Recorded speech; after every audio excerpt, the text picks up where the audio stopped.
அன்பான உறவுகள் அனைவருக்கும் இனிதான செவ்வாய் பொழுதேன் மகிழ்வான மாலை உற்சாக வணக்கம். 16 சித்திரை மாதம் 2024 மற்றும் ஒரு செவ்வாய் மாலை பொழுதோடு இணைந்திருக்கின்றோம். இப்பொழுது ஆரம்பமாகின்றது சன்ரைஸின் செய்திகள். இன்றைய நாளில் செய்திகளுடன் வரும் செல்வி நித்யானந்தன் அவர்களை அன்போடு வரவழைத்தபடி அதனைத் தொடர்ந்து சந்தம் சித்தம் சந்திப்பு தொகுப்பு பாவை ஜெயபாலன் அவர்கள். ஐரோப்பாவின் முதல் தமிழ் குரல் சன்ரைஸ் வானொலி செய்தி நேரமாக இந்த நேரம் அமைகின்றது. இன்றைய நாளில் செய்திகளுடன் வரும் செல்வி நித்யானந்தன் அவர்களை அன்பாக அழைத்தபடி வாருங்கள். வணக்கம்.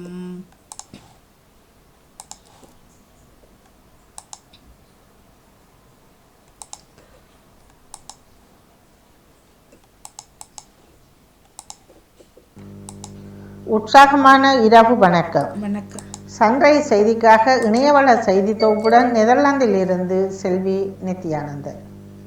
தெல்தனியா கும்பகந்தூர பகுதியில் விக்டோரியா நீர்த்தேக்கத்தில் மூழ்கி பெண்ணொருவர் உள்ளிட்ட 3 உயிரிழந்துள்ளார்கள். கிகாரிய பகுதியை வசிப்பிடமாக கொண்ட தம்பதியினர் தெல்தனியா பகுதியில் உள்ள உறவினர் வீட்டுக்கு சென்றிருந்த போது விக்டோரியா நீர்த்தேக்கத்தில் நீராடி சென்றுள்ளதாக நகர காவலர் தெரிவித்துள்ளனர்.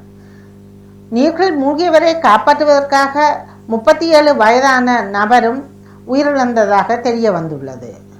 கொங்குரீட்டால் செய்யப்பட்ட ஒட்டகச்சீவிக்கு சிலை இடிந்து விழுந்தது. குழந்தை ஒன்று இழந்துள்ளது. கெட்டிபுள்ள திக்ககலேந்திர பிரதேசத்தில் இச்சம்பவம் நிகழ்ந்துள்ளது. விபத்தில் படுகாயமடைந்த குழந்தை குளியாப்பட்டிய வைத்தியசாலையில் அனுமதிக்கப்பட்ட பின்னர் உயிரிழந்துள்ளது. அவர்களது வீட்டின் முற்றத்தில் வைக்கப்பட்டிருந்த கொங்குரீட்டால் செய்யப்பட்ட ஒட்டகச்சீவியின் சிலையே உடலில் விழுந்ததாக நகர காவலர் தெரிவித்துள்ளனர். நீண்ட காலத்துக்கு பின்னர் கொரோனா தொற்று காரணமாக யாழ் மாவட்டத்தில் பெண் ஒருவர் உயிரிழந்துள்ளார். பிரான்சிலிருந்து ஆயுர்வேத சிகிச்சைக்காக இலங்கை சென்ற 62 வயதான பெண் ஒருவர் கொரோனா தொற்று ஏற்பட்டு உயிரிழந்ததாக தெரிய வந்துள்ளது. தமிழர்களை பாரதிய ஜனதா கட்சி அரசு செல்லா காசாக்கி விடும் என்று முதலமைச்சர் மு.க. ஸ்டாலின் தெரிவித்துள்ளார். கடந்த ஆண்டு நடைபெற்ற UPSC தேர்வுக்கான முடிவுகளை மத்திய அரசு பணியாளர் தேர்வாணையம் வெளியிட்டுள்ளது. சோஜியார்பு தொகுதியில் பாரதிய ஜனதா கட்சி சார்பில் மத்திய மந்திரி சோபிகார் மனைவி அனிதா சோம்பிரகாஷ் போட்டியிடுவார் என அறிவிக்கப்பட்டுள்ளது.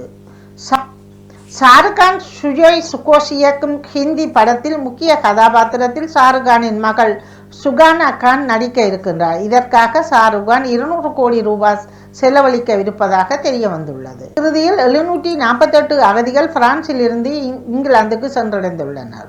சிறிய மீன்பிடி படகுகளில் பிரான்சில் கடற்கரையில் இருந்து புறப்பட்டு இங்கிலாந்து தீவினை சென்றடைந்திருப்பதாக தெரிய வந்துள்ளது. 15 படகுகளில் 534 அகதிகள் சென்றதாகவும் படகு ஒன்றுக்கு 50 பேர் வீதம் பயணித்திருப்பதாக பிரித்தானிய அரசு தகவல் வெளியிட்டுள்ளது. சிட்னியில் கிறிஸ்தவ தேவாலயம் ஒன்றில் இடம்பெற்ற கத்திக்குத்து சம்பவத்தில் கிறிஸ்தவ மதகுரு உட்பட பலர் காயமடைந்துள்ளனர். தென்மேற்கு பகுதியில் உள்ள கிறிஸ்தவ தேவாலயத்தில் ஆராதனைகள் இடம்பெற்று கொண்டிருந்த வேளை நபரொருவர் திடீரென முன்னோக்கி சென்று மதகுருவை பல தடவை கத்தியால் குத்தியுள்ளார். மார்மதி இமானுவேல் என்ற ஆயர் ஆராதனைகளில் ஈடுபட்டு கொண்டிருந்த வேளை நபர் ஒருவர் அவரை நோக்கி பல தடவை குத்தியுள்ளார். அங்கு காணப்பட்டவர்கள் மீதும் அந்த நபர் கத்தி குத்து தாக்குதலில் ஈடுபட்டுள்ளார்.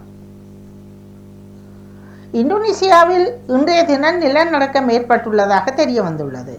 பணைய கைதிகளை விடுவிக்கும் முன் 6 வார போர் நிறுத்தத்துக்கு இஸ்ரேல் ஒப்புக்கொள்ள வேண்டும் என்று ஹமாஸ் வலியுறுத்தியுள்ளது. ரஷ்யாவில் உள்ள 2 நதிகளில் வெள்ளம் பெருக்கெடுத்துள்ளதால் குர்கான் டியூமன் நகரங்களில் உள்ள குடியிருப்பாளர்களை வெளியேறுமாறு வலியுறுத்தப்பட்டுள்ளது. இஸ்ரேல் தாக்குதலில் அச்சுறுத்தல் காரணமாக ஈரான் தனது அணுசக்தி தளங்களிலிருந்து ஐக்கிய நாடு ஆய்வாளர்களை வெளியிட்டுள்ளது. இஸ்ரேலுடனான மோதலால் மத்திய கிழக்கில் பதட்டம் முற்றிய நிலையில் தெஹ்ரான் மீது விதித்த விமான தடையை ஈரான் நீக்கியுள்ளது. ஓமன் வடகிழக்கு பகுதியில் தொடர்ந்து சில நாட்களுக்கு மித முதல் கனமழை பெய்யக்கூடும் என்று எதிர்பார்க்கப்படுகின்றது. காசா போரை முடிவுக்கு கொண்டு வரும் என்று இரு நாடு தீர்வு அடிப்படையில் நீண்ட அமைதி ஏற்படுத்த வேண்டும் என்று ஆளுநர் அழைப்பு விட்டுள்ளார். அடுத்த மாதம் தனது பதவியை ராஜினாமா செய்வதாக சிங்கப்பூர் பிரதமர் லிசியன் அறிவித்துள்ளார். நபி மும்பை பகுதியில் செயற்படும் தனியார் கப்பல் போக்குவரத்து மேலாண்மை நிறுவனங்களின் மூலம் தமிழகத்தைச் சேர்ந்த 2 உட்பட மொத்தம் 12 இந்திய மாலுமிகள் துருக்கியில் சிறப்பிக்கப்பட்டுள்ளனர். கடற்பது விளையாட்டு செய்திகள். IPL தொடரில் நேற்று நடைபெற்ற ஆட்டத்தில் பெங்களூரு அணியை வீழ்த்தி ஹைதராபாத் அபார வெற்றி பெற்றுள்ளது. 10 அடிகள் கலந்து கொண்டுள்ள 17வது IPL கிரிக்கெட் தொடர் இந்தியாவின் பல்வேறு நகரங்களில் சிறப்பாக நடைபெற்று வருகின்றது.